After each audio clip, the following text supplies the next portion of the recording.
I never imagined betrayal could come not from a stranger but from the man I once trusted most, my husband. One afternoon, as I logged into the account where I had carefully saved $60,000 for our daughter's college fund, my heart dropped. The balance read zero. Before I could even process the shock, my phone buzzed with a bank alert. Full withdrawal completed. In that moment, I felt like the ground opened beneath me. Before I tell you the rest, let me know in the comments where you're watching from, and if you've ever had someone close to you betray your trust so deeply. My name is Laura, I'm 39 years old, and for 12 years I've carried the weight of being both the safe place and the dream builder for my little girl Emma. Every extra shift I took, every birthday where I skipped buying myself something nice, it was all for that account, for her future, for the moment she would walk across a college stage with pride instead of debt. And yet here I was, staring at an empty account, wondering how everything could disappear overnight. The truth is, this wasn't the first time my husband Mark had played fast and loose with money. Early in our marriage, I noticed the little red flags. Credit card balances that didn't add up, vague excuses about business investments that never showed returns, and his constant dismissals whenever I asked where the money went. But I convinced myself he would grow out of it, that he was just bad with finances, not bad with integrity. I was wrong. What hurt most wasn't just the stolen dollars. It was the stolen years, the stolen sacrifices, the stolen nights Emma and I ate simple meals while he promised he was saving for our future. Imagine explaining to your 12-year-old daughter why the account you always told her about, the one that represented her dreams, was suddenly gone. Imagine her wide eyes filling with tears as she whispered, "Mom, what happened?" That was the moment I realized betrayal doesn't just cut one person. It ripples into the heart of a child. But Emma surprised me.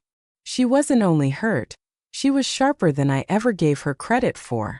As I sat in shock, she tilted her head and asked, "Mom, did Dad take the money?" I couldn't even speak, but the look in her eyes said she already knew. What neither of us knew yet was that Mark hadn't just taken the money for himself. No, the truth was uglier. He had stolen it to support his mistress, a woman who knew about our family, and still reached her hand into the very account meant for our daughter's education. Rage doesn't even begin to describe what I felt. But here's where this story takes a turn. Instead of collapsing under betrayal, instead of giving in to despair, something unexpected happened. My 12-year-old daughter looked me in the eyes with a determination I'd never seen before. "Mom," she said firmly, "if Dad thinks he's smart, let me show you how much smarter I can be." Those words became the beginning of everything, because in the middle of heartbreak, my child was about to outsmart the very man who tried to steal her future. And trust me, you'll want to hear exactly how she did it. When I tell you that my heart was shattered, it is no exaggeration. But what happened next proved that sometimes the most unexpected allies rise from the smallest shoulders, because Emma, only 12, became the light in that darkness. After I discovered the money was gone, I confronted Mark that evening, trying to keep my voice steady though my hands trembled.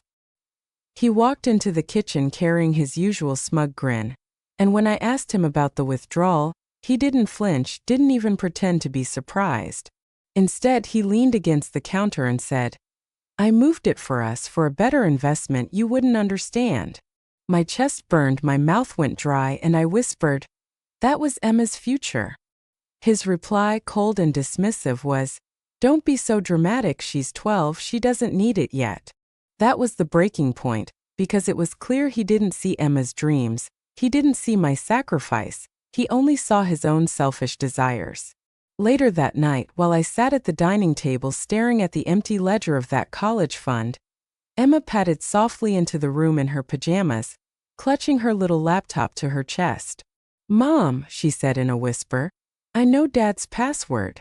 I blinked at her, not sure I heard right. She explained how she had once seen him typing it, and being curious, she memorized it.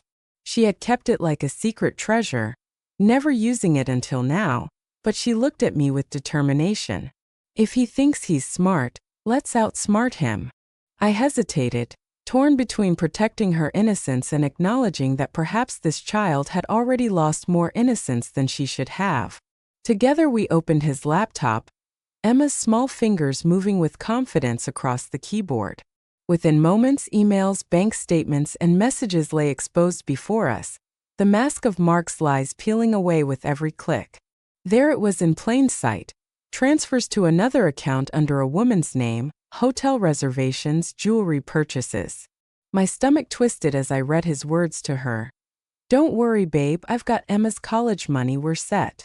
I wanted to scream, but Emma's calm voice grounded me. "See, Mom? Now we have proof." She wasn't angry the way I expected. She was calculating, focused, almost protective of me instead of the other way around. Over the next days, Emma devised a plan more cunning than I could have imagined from a 12-year-old. She suggested creating backups of all the evidence, emailing them to a secure address, and even printing copies to store with a trusted neighbor. She thought like a strategist, anticipating her father's denials, his manipulations, and even his possible retaliation. Watching her, I realized that betrayal had forced her to grow too fast, but at the same time, it gave her a clarity that perhaps I lacked in my years of hoping Mark would change. One evening, Emma looked at me and said, "He's going to try to make you feel guilty, Mom. Don't let him. Let him dig his own hole." Those words from a child struck deeper than any advice an adult could give me. Meanwhile, Mark's arrogance grew. He acted as if nothing had happened, still lounging on the sofa, still asking me to cook his favorite meals, still criticizing Emma for spending too much time on her books. He truly believed he had gotten away with it. Then came the night he crossed another line. He demanded that I sell the small gold jewelry my mother had left me, heirlooms with sentimental value, saying we needed liquidity. My anger threatened to spill over, but Emma squeezed my hand under the table, a silent reminder of our plan. "Let him think he's winning," she whispered later. We continued gathering receipts, screenshots, call logs. Emma even recorded a phone call where he spoke sweetly to his mistress about our money and how he'd soon move out after securing more assets. Hearing that nearly broke me, but Emma's eyes blazed with defiance. "He thinks he's planning, but so are we." She convinced me to consult a lawyer, a friend's husband who specialized in family law. Sitting in that office, I felt a mix of shame and relief as I laid out the evidence Emma and I had collected. The lawyer nodded gravely, saying we had more than enough to prove misappropriation of funds, marital misconduct, and to secure Emma's future legally. I realized then that Emma hadn't just saved the money, she had saved me from paralysis, from silence. The plan was clear. Let Mark feel untouchable until the moment we pulled the rug beneath him. Emma, remarkably, insisted on being part of it. "It's my future, Mom. I need to stand up for it." She even drafted what she called the reveal, a presentation of the evidence that would strip away his lies in front of witnesses. The thought of my daughter facing her father this way made me ache, but at the same time I knew she was right. She deserved a voice. The days leading up to the confrontation felt like walking on thin ice. Mark grew bolder, talking about moving us into a smaller apartment to cut costs, while secretly texting his mistress about vacations. Emma and I exchanged knowing glances but kept silent. The night before the planned confrontation, Emma came to me with her laptop open. "Mom," she said, "I set up a slideshow. On the screen were bank statements, receipts, screenshots of messages, and even audio clips organized neatly, impossible to refute."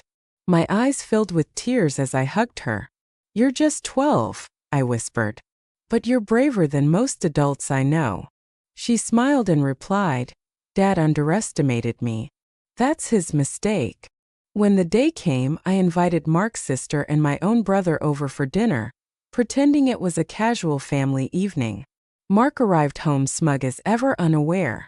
We sat down, and as he started bragging about his investments, Emma quietly connected her laptop to the TV. One click and the first slide appeared, where Emma's college fund went. Mark froze, his face draining of color. As the evidence unfolded, line after line of transactions, screenshots of affectionate messages to his mistress, audio of him admitting everything, his composure cracked. He sputtered excuses, tried to shout over us, but Emma's clear voice cut through. "Dad, you didn't just steal money. You tried to steal my future. But you forgot that I'm not a little kid anymore." The room was silent except for her steady words. My brother leaned forward, arms crossed, unimpressed by Mark's denials. His sister shook her head in disbelief. For once, Mark had no escape, no manipulation strong enough to cover the truth displayed in black and white.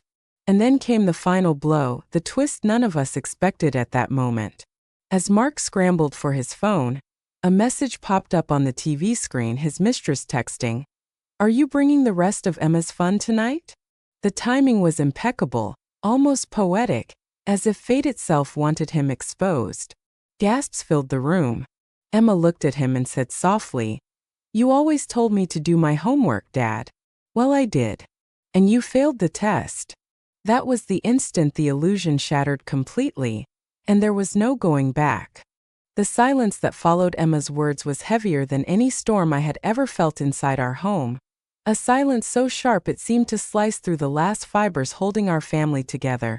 And in that silence, Mark's face contorted from shock to rage to a desperate smirk as if he could still talk his way out. But the evidence kept glowing on the television screen and there was no curtain left to hide behind. He pointed at me first, shouting that I had poisoned our daughter against him, that I had manipulated her into spying, but his voice cracked under the weight of his own guilt, and Emma, my 12-year-old child, sat taller than ever, her chin lifted as she repeated calmly, "You did this to yourself."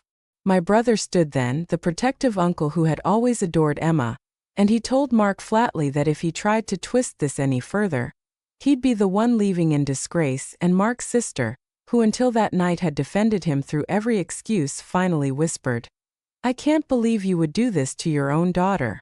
Mark stammered, reaching for words, but the lawyer we had invited quietly into the room, seated at the far end of the table under the pretense of a family friend, placed a folder on the table and slid it forward. Inside were the printed records, notarized, stamped, impossible to deny. "This," the lawyer said, his voice steady, "is what the court will see." Mark paled, his hands trembling as he tried to push the folder away. But Emma, with a courage beyond her years, pulled it closer and tapped her finger on the page, showing the withdrawal of $60,000. "That was mine," she said softly, not with anger but with a wounded strength that made even the walls seem to listen. "And you gave it away like it meant nothing." My eyes burned with tears, but I held them back because this was her moment, her justice. Mark began to unravel before us, claiming he had plans to replace the money, that the mistress was just a distraction, that we were blowing everything out of proportion, but every word fell flat against the undeniable proof. And then came the twist Emma had prepared but hadn't yet revealed. With a few keystrokes she pulled up a recording she had captured just 2 nights earlier, his voice on speakerphone promising his mistress that he would liquidate more assets soon, that he would convince me to sell my jewelry, that once he had bled the household dry, they would start fresh together.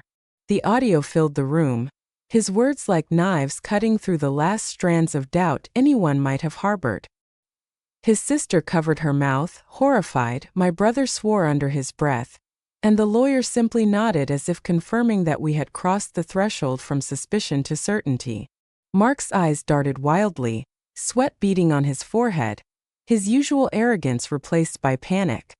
He shouted, "This is illegal, you can't record me without consent." But the lawyer calmly explained that in our state, one-party consent made the recording admissible, and besides, it wasn't the only piece of evidence. That was when Mark broke, slamming his fist on the table, shouting at Emma, "You're just a child, you don't understand." But Emma did not flinch. She looked at him with a gaze far older than 12 years and replied, "Maybe I'm a child, but I understand honesty, and I understand betrayal, and I understand that you chose her over me." Those words pierced deeper than any accusation I could have hurled, and in that moment I saw Mark shrink, his authority disintegrating before the simple truth spoken by his own daughter. He stormed out, slamming the door, but we knew this was far from over. The legal process had just begun, and the emotional battle still loomed. In the days that followed, Emma and I worked with the lawyer to secure an emergency order protecting the remaining marital assets, ensuring that Mark could not drain any more accounts. We filed motions for restitution of the stolen college fund, backed by the evidence Emma had meticulously compiled. The court responded swiftly, freezing his accounts, and for the first time I felt the tide turning. But beyond the legal victories, the deeper transformation was happening inside our home. Emma carried herself differently now. She still laughed at her favorite cartoons, still hummed while brushing her hair, but there was a steadiness in her, a confidence forged by fire. One evening she sat with me on the porch watching the sun dip low and said, "Mom, I don't want you to think I'm sad all the time. I just know we're stronger than him." I held her then, realizing that my daughter had not only reclaimed her future, but had become the compass guiding me toward mine. Mark, meanwhile, spiraled further. His mistress abandoned him the moment his accounts were frozen, leaving angry messages that she hadn't signed up for this drama. He tried calling Emma, leaving voicemails dripping with fake remorse, but she refused to answer. "If he wants to talk," she said firmly, "he can do it in court." And in court he did face us weeks later, standing before the judge who listened patiently as our lawyer laid out every receipt, every recording, every damning piece of evidence. Mark tried to perform his old charm, painting himself as misunderstood, but the judge's eyes hardened as Emma, small but resolute, took the stand. She spoke clearly, explaining how she discovered the missing funds, how she gathered the evidence, how her father's betrayal had cut her deeper than any punishment in school ever could. The courtroom was silent as she finished. "I'm only 12, but I know right from wrong, and what he did was wrong." Even the judge seemed moved, pausing before ruling that the funds must be restored, that Mark's access to family accounts would be permanently revoked, and that his parental responsibilities would henceforth be limited to structured visitation and financial support under supervision. The gavel fell, and with it a chapter closed. Walking out of that courtroom, Emma's hand in mine, I felt lighter than I had in years. Not because justice was perfect, nothing could erase the betrayal, but because we had drawn a line, a boundary that protected us. Mark glared at us as we passed, muttering threats under his breath, but his power was gone, stripped by the truth his own daughter had unearthed. That evening back at home, Emma and I celebrated not with grandeur but with simple joy: pizza, ice cream, laughter that felt freer than it ever had. She looked at me between bites and said, "See, Mom? Sometimes kids are smarter than grown-ups." I laughed through my tears, knowing she was right. In the months that followed, we rebuilt slowly but surely. I opened a new college fund for Emma, this time with stronger safeguards, joint oversight with my brother, and legal protections that no one could breach. Emma poured herself into her studies with renewed purpose, driven not by fear but by determination to prove that her father's betrayal would not define her. And as for me, I discovered a strength I had long buried beneath years of compromise. I learned to trust my instincts, to value my sacrifices, and to believe that betrayal does not have the final word. Sometimes the sweetest revenge is not anger, but living well, moving forward, and watching the one who tried to break you fade into irrelevance. Mark still calls occasionally, leaving voicemails that oscillate between apologies and blame, but Emma and I no longer tremble at his voice. We have our boundaries, our peace, our future. And every time I look at my daughter, I see not just the child I raised but the warrior she became, the girl who outsmarted her own father to protect what was rightfully hers. And that, more than any legal ruling or financial restitution, is the true victory. Life after the courtroom felt like waking up from a storm that had raged for years, the air still heavy with the smell of rain but the horizon finally showing light, and Emma and I stepped into that light with cautious but steady feet. The first few weeks were filled with practical adjustments. Paperwork for the new college account, securing our home so that Mark could no longer walk in unannounced, changing passwords, and establishing a routine that belonged only to us. For the first time in a long time, the house felt like ours, not a place of secrets and tension, but a sanctuary where laughter began to return. Emma threw herself into her studies, and I noticed how often she checked the new account online, not out of fear but pride, reminding herself that her future was protected. Sometimes she would turn the screen to me and grin, "Still there, Mom?" And I would laugh, a small ritual that rebuilt trust brick by brick. Mark, on the other hand, lurked at the edges of our lives, occasionally sending letters or leaving messages, always alternating between guilt and accusation. But the power he once had over us was gone. The court order ensured his access was limited, and every attempt to guilt-trip us fell flat. Emma, wise beyond her 12 years, would listen to his words and then shrug. "He's just mad we won." And I marveled at her resilience. Yet beneath that resilience I also saw the tender heart of a child who had been forced to grow too soon. One night she crawled into my bed, tears finally breaking through, and whispered, "Why wasn't I enough for him to choose us?" My chest ached, but I held her tightly and told her that her father's choices were never a reflection of her worth, that sometimes adults fail not because their children lack value but because they themselves lack integrity. She cried until sleep carried her away, and I lay awake, vowing to make sure she never doubted her own worth again. Our support system grew stronger as family and friends who once kept distance now surrounded us with encouragement. My brother came over often, bringing Emma little gifts of books and puzzles, telling her how proud he was. Even Mark's sister, once blind to his faults, began checking in, apologizing for defending him for so long. Emma accepted her warmly, showing a grace that inspired me. Slowly the stigma of betrayal gave way to a community of healing. At school, Emma's teachers noticed the change too. They praised her essays for their maturity, her presentations for their confidence. She began to thrive not in spite of the storm but because she had survived it. Watching her stand before her classmates, explaining a science project with clarity and poise, I realized that the very girl who once trembled at her father's criticism now commanded a room with quiet authority. As for me, I learned to rediscover myself outside of being a betrayed wife. I took evening classes in finance to better manage our resources, a decision Emma applauded with a cheeky smile. Now we're both doing homework. I joined a support group for women who had survived financial and emotional betrayal. And in sharing my story, I found not only healing but purpose. Many women sat in those circles with tears in their eyes, nodding as I recounted Emma's bravery, whispering that maybe they too could rise. And every time I finished, I reminded them that sometimes the smallest voices, our children, can hold the greatest wisdom if we only listen. Mark's downfall continued quietly in the background. Without access to our resources and abandoned by his mistress, he floundered. Rumors reached us of his debts, his desperate attempts to borrow, his dwindling pride. Emma would sometimes ask about him, but more often than not she dismissed the thought with a wave of her hand. He made his choice. It was not cruelty in her voice but acceptance, the kind of acceptance that closes a door firmly. Months passed and milestones arrived. Emma turned 13, and we celebrated with a small party filled with genuine joy.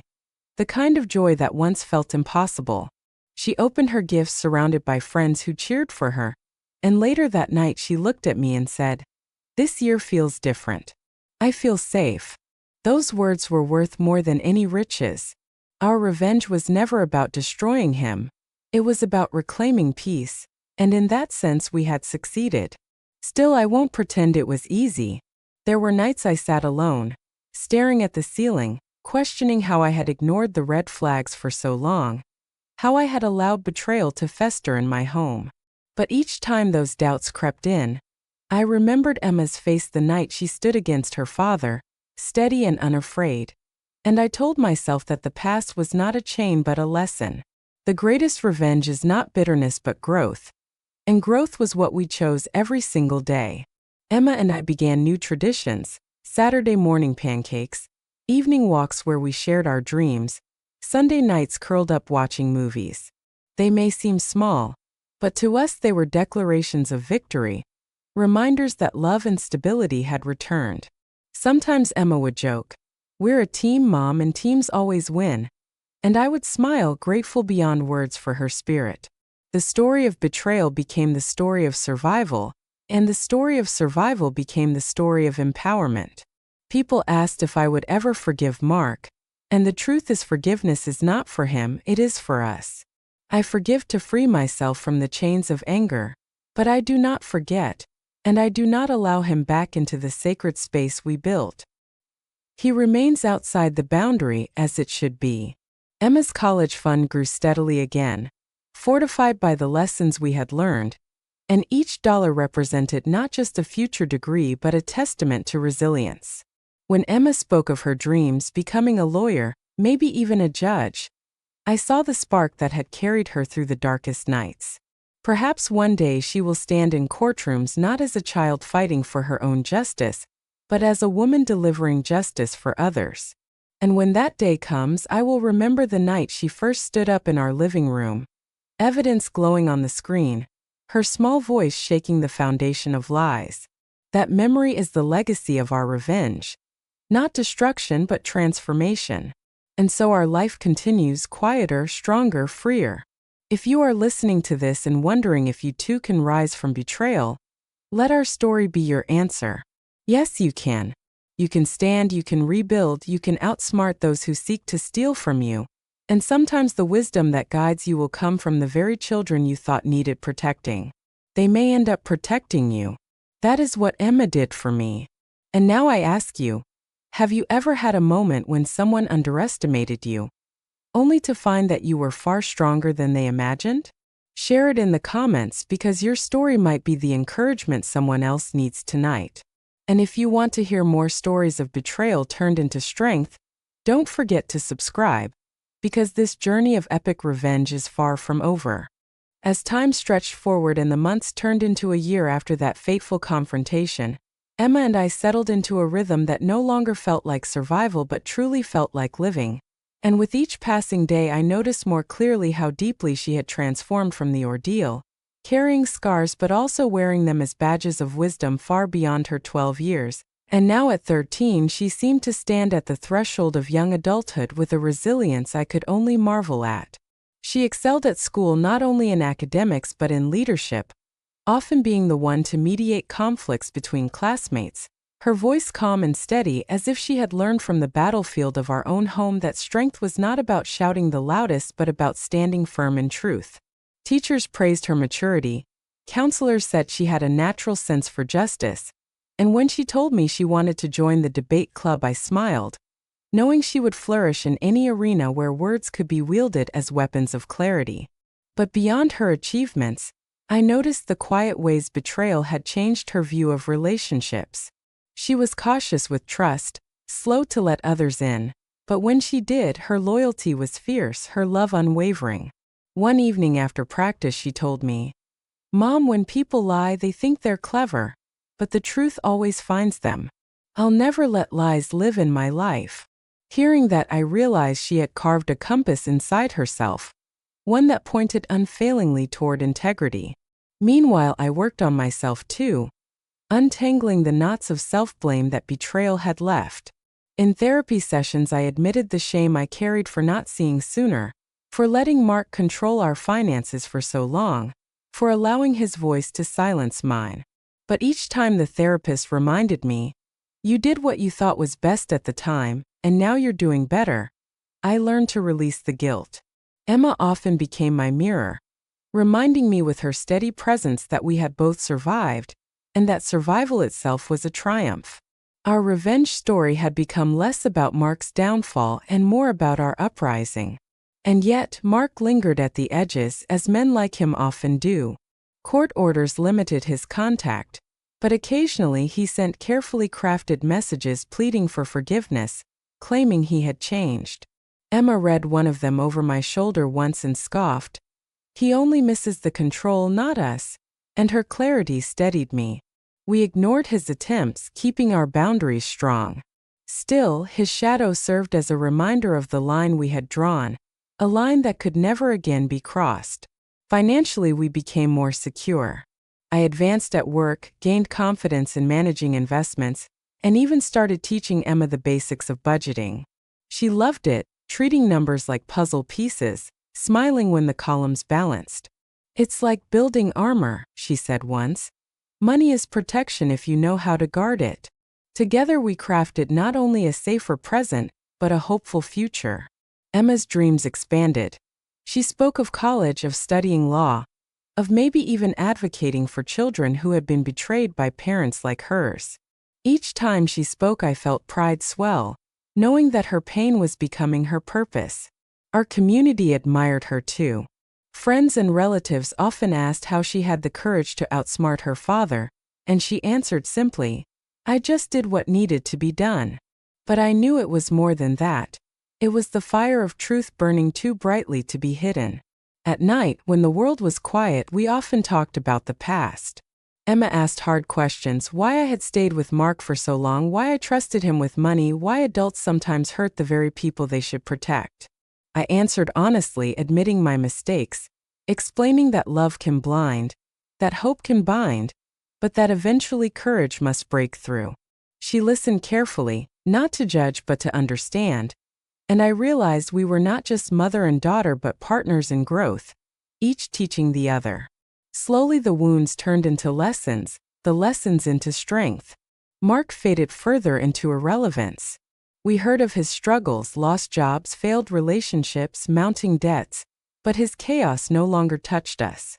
For Emma, his decline was proof of justice. For me, it was closure.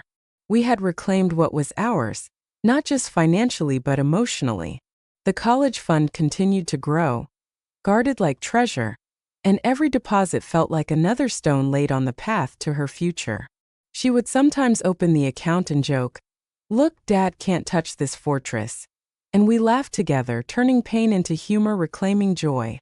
Looking back, I see clearly that our revenge was never about destroying Mark but about denying him the power to define us. He thought he could steal from us and leave us broken, but instead we rebuilt stronger. He thought Emma was just a child to be overlooked, but she became the strategist who exposed him. He thought I would stay silent, but I found my voice. The true revenge was living free, thriving without him, and watching him shrink into the consequences of his own choices. And so our days grew brighter, filled with simple pleasures, weekend markets, movie nights, late-night talks under the stars. Emma often teased, "We're unstoppable, Mom." And I knew she was right. Our story had begun with betrayal, but it ended with empowerment, and every step forward was proof that resilience can outshine even the darkest treachery. To anyone listening, let our journey remind you, no matter how deep the betrayal, you can rise, you can rebuild, and sometimes the very person they underestimated, the child, the silent partner, the overlooked voice, becomes the hero who turns the story upside down. That was Emma for me. She outsmarted him, she saved her future, and she gave me back my strength. And that is the ultimate revenge. Not vengeance and anger, but triumph in living well, living true, and never letting betrayal write the final chapter. The final chapter of our story did not come with fireworks or dramatic courtroom showdowns, but with something quieter, something more powerful. Because true endings are not always explosions but the steady closing of doors and the opening of new ones. And that is exactly what Emma and I experienced as life stretched beyond the betrayal. In the months that followed, Mark's presence dwindled into a faint echo, his attempts at contact growing less frequent, his excuses more pitiful, until eventually even his voice lost its grip on our emotions. He became a man trapped in his own failures, while we became free to craft a life unshackled. Emma continued to bloom, not just academically but as a person who had discovered her worth early, a girl who knew no one could ever again convince her that she was small or powerless. She threw herself into activities that highlighted her strengths, debate competitions where her calm dismantled opponents, volunteer programs where she mentored younger children, telling them gently, "You're stronger than you think." And I knew those words came from her own survival. She was no longer just my daughter, she was my teacher too, reminding me daily that even in darkness there can be light if we choose it. Our revenge had rippled beyond us, inspiring others. Friends who once whispered about our situation now came forward with their own stories, emboldened by the way Emma had stood up to her father. Women in my support group said they felt stronger. Men at my workplace admitted they admired the way we had rebuilt. What began as a tale of betrayal turned into a wave of empowerment for those around us. And that, I realized, was the sweetest form of justice, not only reclaiming our future but showing others they could reclaim theirs. Mark's downfall was not dramatic but slow, a crumbling facade that left him isolated. We heard from distant acquaintances that his mistress had left him, that debts piled high, that he drifted from job to job without stability. And while once I might have taken satisfaction in his suffering, now I simply felt distance. His path was his, ours was ours, and we no longer intersected. Emma summed it up best one afternoon when she said, "Revenge isn't watching him fail. It's living so well that his choices don't matter anymore." And she was right. Our new life was built on that principle. I advanced at work, Emma thrived in school, and we carved traditions that belonged only to us. Each milestone she achieved was a reminder that he had tried to steal her future, and failed spectacularly. Each laugh we shared was a reminder that betrayal did not have the power to define us. The true climax came not with his ruin but with our peace.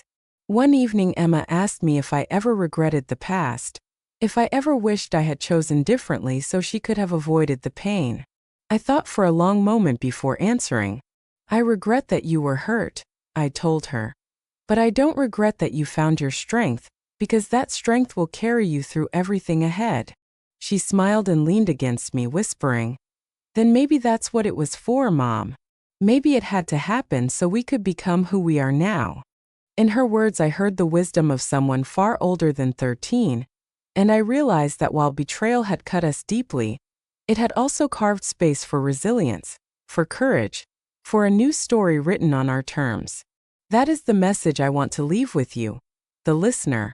Betrayal may break you, but it also offers the chance to rebuild stronger, and the most powerful revenge is not destruction but transformation. Mark stole money, yes, but what he really tried to steal was hope, and Emma proved that hope cannot be stolen when it lives inside you. She outsmarted him, she saved her future, and in doing so she saved me too. And so our story closes not with bitterness but with triumph. We live, we laugh, we plan for tomorrow without fear. And every step we take is a testament that betrayal is not the end but the beginning of a new chapter. If you have ever been underestimated, if you have ever been betrayed, let this be your reminder. You can outsmart the pain, you can rise, and you can create a life so full that those who tried to break you fade into nothingness. That is the ultimate revenge, and it is yours to claim. And now I ask you, if you have ever had a breaking point that forced you to find your strength, share it in the comments, because your story could be the light for someone else. And if you want to hear more stories of betrayal turned into empowerment, don't forget to subscribe, because here at Epic Revenge every ending is also a beginning, and every betrayal is just another chance to rise stronger. Looking back now, with the storm behind us and the horizon finally clear, I can see how every piece of our journey fits together, not as random suffering but as a path that shaped both Emma and me into people we might never have become without the betrayal that once threatened to break us. Because what began as a nightmare, the discovery that my husband had stolen our daughter's college fund for his mistress, transformed into the very forge that made us stronger, wiser, and freer than before.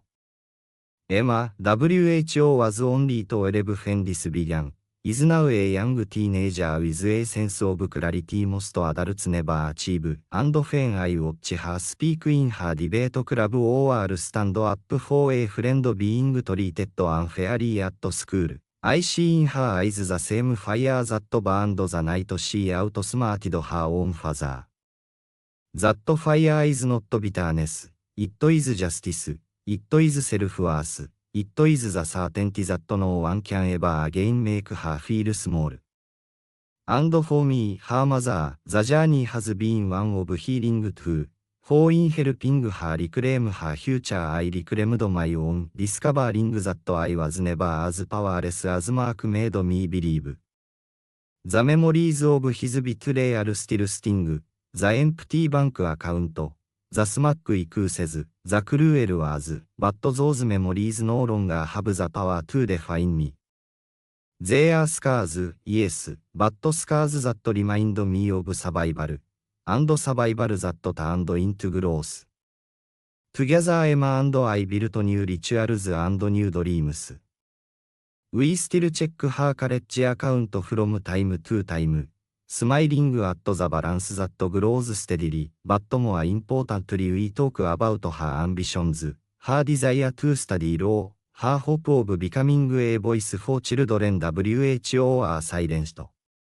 She often tells me if that thought I was just a kid, maybe that's why I beat him, because he underestimated me and I laugh, proud beyond words. Our family once fractured, has healed in unexpected way too. My brother remains a constant presence. Proud of the Nice WHO stood taller than most men, and even Mark's sister, ashamed of what her brother did, has become close to Emma, sharing her own at school events, treating her with the love that was missing from her father. The network of allies we now have is part of the revenge too, because while betrayal tried to isolate US, truth drew people closer. And fat of Mark. His shadow has nearly vanished. He exists somewhere on the edges, consumed by debts and regrets. His manipulations stripped away, his power gone. He calls sometimes, but Emma no longer listens. She shudders and says, that's just noise, man of the month, and she's right. He is noise, not music, not the rhythm of our lives anymore. The sweetest revenge is that he cannot touch US, cannot shape US, cannot steal from US again. Instead we live with freedom, with laughter, with purpose. And here is what I want anyone hearing this to take away. Betrayal may seem like the end, but it can be the beginning, because when someone underestimates you, when they steal from you, when they treat you as so your future is theirs to control, you hold within you the power to rise, to outsmart, to reclaim, and to thrive. Emma proved that at 12 years old, and if she can, so can you. Do not let betrayal light your ending, let it light the fire of your new beginning. Our story is proof. We are proof. And as I close this chapter I invite you to reflect on your own. Have you ever been underestimated?